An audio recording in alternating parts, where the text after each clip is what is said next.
दिन उसने शॉपिंग की और शाम के वक्त उसने बच्चों के कपड़े, बीबी के कपड़े, जूते, ये सब, शाम होने लगी ना तो बीबी ने कहा अपनी माँ की भी फरमाइशें देख ले क्या क्या लिखा है। उसने जब खत खोला ना तो मियाँ सिसकी मार मार के रोया। बीबी ने देखा तो बीबी भी रोई, एक आदमी ने और देखा तो वो भी रोया। क्या लिखा था खत में? खत में लिखा था, मेरे बेटे आज तूने 1 महीने के बाद पूछा है कि तुझे क्या चाहिए, तो मेरे बेटे मैं पका हुआ फल हूं, क्या पता कब टूट के गिर जाऊं, मेरा कोई भरोसा नहीं कब मेरा इंतकाल हो जाए। मेरे बेटे मेरी ईद पे अगर तू कोई मुझे गिफ्ट देना चाहता है ना तो मुझे कोई कपड़े चूड़ी नहीं चाहिए, बस ईद के दिन थोड़ी देर मेरे पास बैठ जाना, उससे बात करने को दिल करता है। दुनिया के लिए इंजीनियर बनाए, डॉक्टर बनाए, मेरे लिए मेरा लाल है। तेरी दौलत, तेरे पैसे, तेरे बच्चों को मुबारक हो, मैं तो बूढ़ी क्या करूंगी, मुझे तो तू बस थोड़ी बातें कर लिया कर। मैं कहता हूं नौजवानों, फेसबुक को टाइम देते हो, इंस्टाग्राम को, यूट्यूब को, कभी अपनी बूढ़ी मां के कदमों में बैठा करो यार। क्या बात है, वाह वाह वाह वाह। बाप मर जाए तो दूसरी बार बाप नहीं मिलता।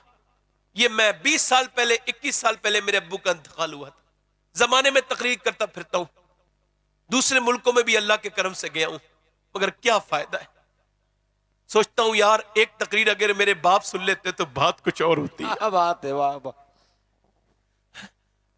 जिसका है नहीं वो रोता है, और जो जिसका है वो उसकी कदर नहीं करता। बाप के मरने के बाद यार फिर कदर का क्या मामला है, मर गया बाप तो फिर कदर का क्या मामला रह गया। एक आदमी मेरे पास है, मेरा बाप मुझसे नाराज रहता है। मैंने कहा फिर? कहने लगे उसने मुझे बेदखल कर दिया, कोई दौलत नहीं देगा, बच्चे छोटे हैं। मैंने कहा ईद मिले हो कभी? ईद आने वाली है। कहने का नहीं मिला, इस बार मिलना। मैंने कहा, कहने लगा नहीं मिलूंगा, मेरा बाप बड़ा नाराज है। मैंने कहा तुमने ईद मिलना है? कहने ठीक है आप कह रहे हो तो मिलूंगा। मैंने कहा तुमने दुरूद भी पढ़ना है। वो ईद मिल के आया, कहने लगा मेरा बाप राजी हो गया। मैंने कहा बात बताओ क्या हुई? कहने लगे बात ये हुई सैयद साहब कि ईद वाले दिन मैंने कहा मैं ईद मिलूंगा, बाप ने कहा नहीं मिलूंगा। अब मैं नहीं मिलता तुझसे। मैंने कहा नहीं अब्बा मिलूंगा। मैंने जबरदस्ती उन्हें बाहों में घसीट लिया। कहते मैंने जब दबाया ना बाहों में तो थोड़ी देर तो मुझे धक्का मारते रहे, मगर थोड़ी देर के बाद मेरा बाप फूट फूट के रोया, और उस मेरे सीने की गर्मी जब उसके सीने को पहुंची, मैंने कहा अब्बा आप क्यों रो रहे हो, मैंने आपको रोते नहीं देखा। कहने लगे बेटे तूने मुझे कभी इतनी इज्जत नहीं दी थी ना जितनी आज दी है। मैं तेरी दौलत का ख्वाहिशमंद नहीं हूं, तेरे दी हुई इज्जत का ख्वाहिशमंद हूं। मेरे बेटे मेरी सबसे बड़ी दौलत तो तू है। क्या दौलत को समझता है? अल्लाह हुआ कहता है सैयद साहब 40 साल का हो गया मैं, आज समझाऊं कि बाप क्या होता है। बाबा फरीदुद्दीन फरमाते अपने बाप का तलवा चूमना, फरमाते मेरे नजदीक अपने बाप का तलवा बगैर किसी कपड़े के चूमना 7 साल की नफली इबादत से बेहतर है। 7 साल की नफली। यार मरने के बाद तो दुनिया कदर करती है, जीते जी कदर करो अपने बाप की, बाप को सलाम किया करो। अगर पैर न चूमो तो हाथ तो चूम लिया करो। हमारे क्या हाथ चूमते हो? उलमा के हाथ बाद में चूमना, मशाइख के हाथ बाद में चूमना।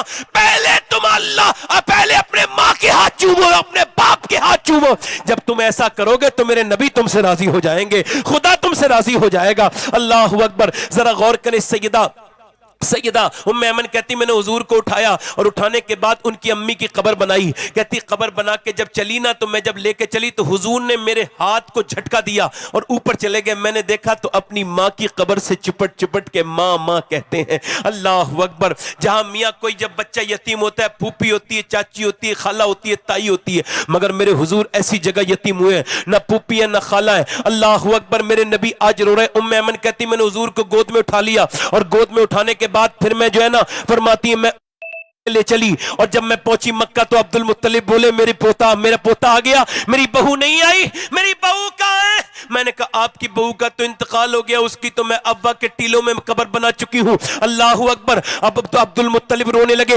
अपने पोते को गोद में लेके। पोते ने भी जब दादा का कुर्ब पाया तो पोता भी रोने लगा। मेरे नबी पाक गर्दन को चूम चूम के अपने दादा की रोते थे। ये मेरे हुजूर का बचपन बयान कर रहा हूं। अल्लाह अकबर। फिर दादा ने इतना प्यार किया, अपने हाथ साथ खिलाते थे, पिलाते थे, अपने साथ सुलाते थे, मक्के के बाजारों में घुमाते थे उंगली पकड़ के अपने पोते को। मगर 2 साल के बाद जब दादा का जनाजा निकला तो लोगों ने देखा एक बच्चा काबे से चिपट चिपट के रोता है। ये कोई और नहीं था, ये भी मेरे हुजूर सल्लल्लाहु अलैहि वसल्लम थे। ये दादा कह कह कर रोते थे। अल्लाह अकबर। फिर हुजूर को अबू तालिब ने उठा लिया, मैं आपको पालूंगा। अबू तालिब लेके चले। अब मक्के में बारिश नहीं होती थी। अच्छा, बारिश का मतलब यह कि अल्लाह को दिखाना था, अल्लाह को यह दिखाना था कि ये मेरा महबूब कौन है। ये मक्के वाले कहते थे यतीम बेबरकत होता है, यतीम मनूस होता है, माज़अल्लाह। अब वो आए, आकर के बोले अबू तालिब बारिश नहीं हो रही है, हमारे जानवर मरने लगे, दुआ करो।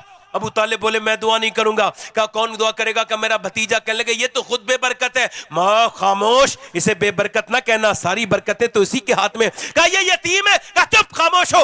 हुजूर को गोद में उठाया और ले जाकर के काबे की दीवार से लगा दिया अबू तालिब ने और कहा ए उजली रंगत वाले, ए चिट्ठे चेहरे वाले, ए मीठी बातों वाले, जरा दुआ तो कर दे। आमना के लाल ने चारों तरफ को देखा। मेरा इमाम कहता है खुर्शीद था किस जोर पर, क्या बढ़ के चमका था कमर, बेपर्दा जब वो रुख हुआ, ये भी नहीं वो भी नहीं। मेरे नबी ने देखा चिलचिलाती हुई धूप थी, प्यासे मक्के के लोग थे। मेरे हुजूर ने देखा, आमना के लाल ने अपना जलवा दिखाया।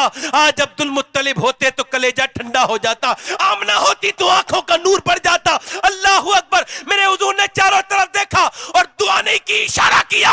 और जब इशारा किया तो बादल दौड़ते हुए आए और ऐसी घटा छाई और ऐसी बारिश हुई, ऐसा मेघा बरसा कि कुफ्फारे मक्का भीगते जाते थे और कहते जाते थे मोहम्मद यतीम बन के नहीं आए, बल्कि यतीमों का सहारा बन के आए हैं। जोर से बोलो जरा, दिल लगा के बोलो, मुस्कुरा के बोलो जरा यार, बोलो ना। हाँ हाँ, बैठे रहे बैठे रहे, आप बैठे रहे बैठे रहे, मौलाना आ रहे, बैठ जाएंगे।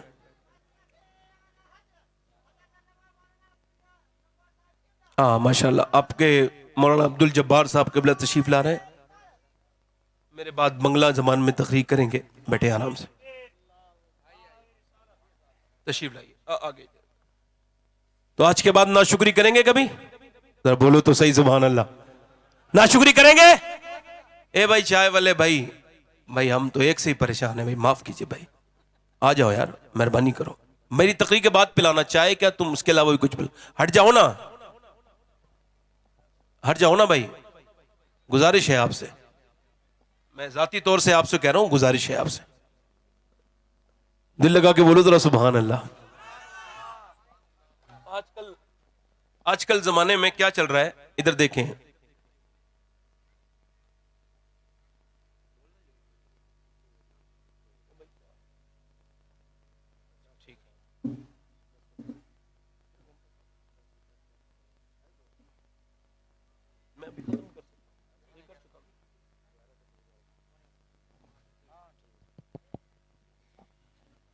माशाअल्लाह।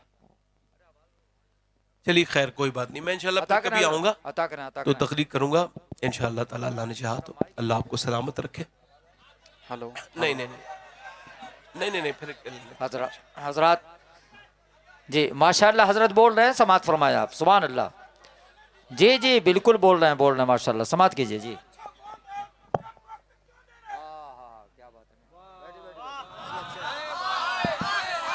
माशाअल्लाह माशाअल्लाह, बहुत अच्छे हैं। और मुझे जाना है, मेरे पास ही कम वक्त है, वो तो वक्त दे रहे हैं, कमेटी वालों की कोई गलती नहीं है। जी जी जी, ऐसी कोई बात नहीं, आप मोहब्बत से रहें, जोर बोलो सुभान अल्लाह। मैं आपका खादिम हूं, मैंने कहा ना, मेरे लहजे से एहसास नहीं होगा कि मैं खादिम नहीं हूं, लहजा खादिम वाला ही रहेगा इंशाल्लाह। खादिम हूं तो हूं, बस तवज्जो है नहीं माशाल्लाह। मैं क्या अर्ज कर रहा था जी, अब शुक्र की डेफिनेशन हजरत उमर बयान करते हैं, हजरत उमर फारूक आजम बयान करते हैं शुक्र ऐसे अदा होता है। सुन लो, सब बीवी बच्चे वाले हो और सबको शुक्र अदा करना है, मौलवी हो या गैर मौलवी हो, है ना। तो आप बयान करते हैं सबसे बेहतरीन तरीका शुक्र का ये है, घर में मियां बीवी बैठे, कहां बैठे, कहां बैठे, और बीवी अपने शौहर से कहे कि ये जो तुम कमाते हो, कमाने का कमाल नहीं, ये रब का फजल है। तो आदमी कहे हाँ ये मेरे रब का करम है।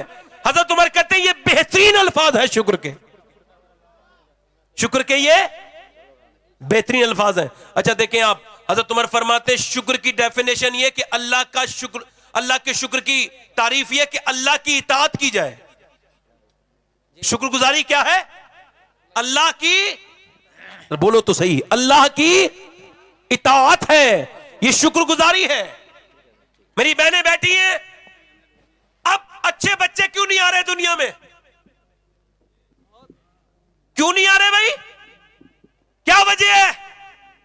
एक औरत हैदराबाद दक्कन में आई और आकर के उसने बड़े मजमे में इमाम अली मकाम के खड़े होकर के कहा, मैं डीएम हूं डीएम, हिंदू हूं हिंदू, मगर हुसैन से मुझे मोहब्बत है।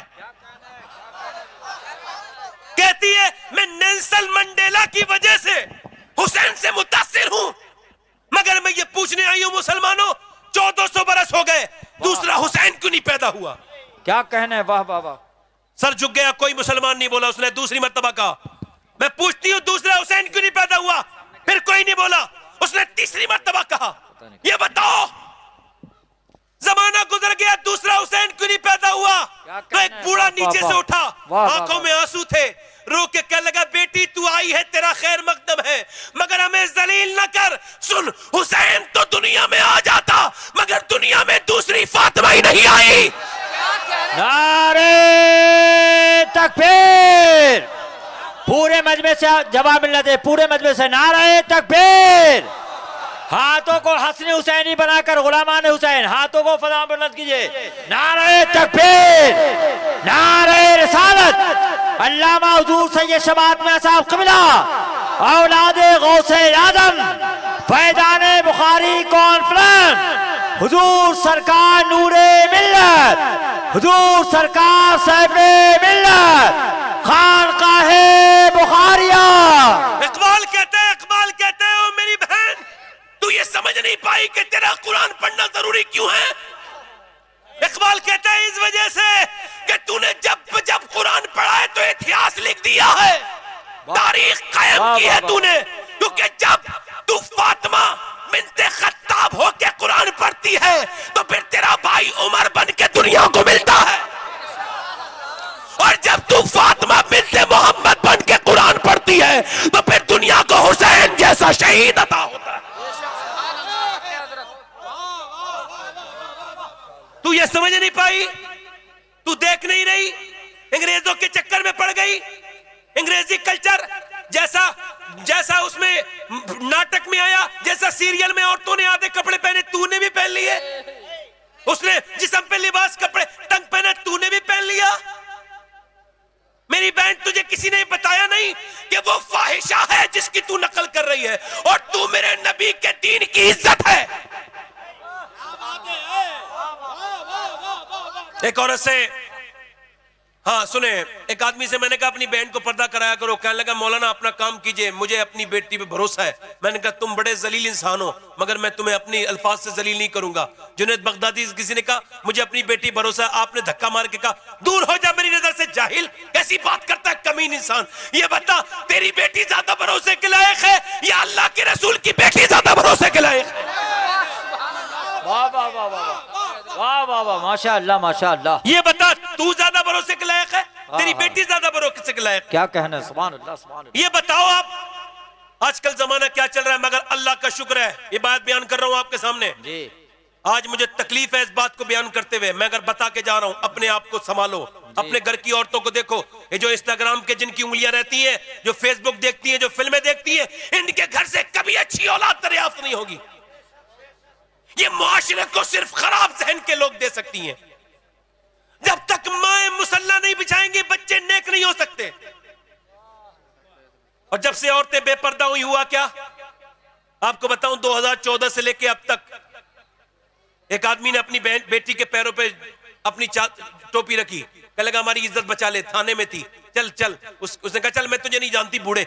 उसका भाई आगे बढ़ा, मेरी बहन मेरी इज्जत बचा ले, टोपी सामने रख दी, कहने लगा चल मैं तुझे नहीं जानती, बदतमीज, तूने मुझे फिल्में दिखाई, वक्त पे मेरी शादी नहीं की, फिल्में दिखाई, ड्रामे दिखाए, और जब मैं बिगड़ गई तो मुझे वापस लाना चाहता है।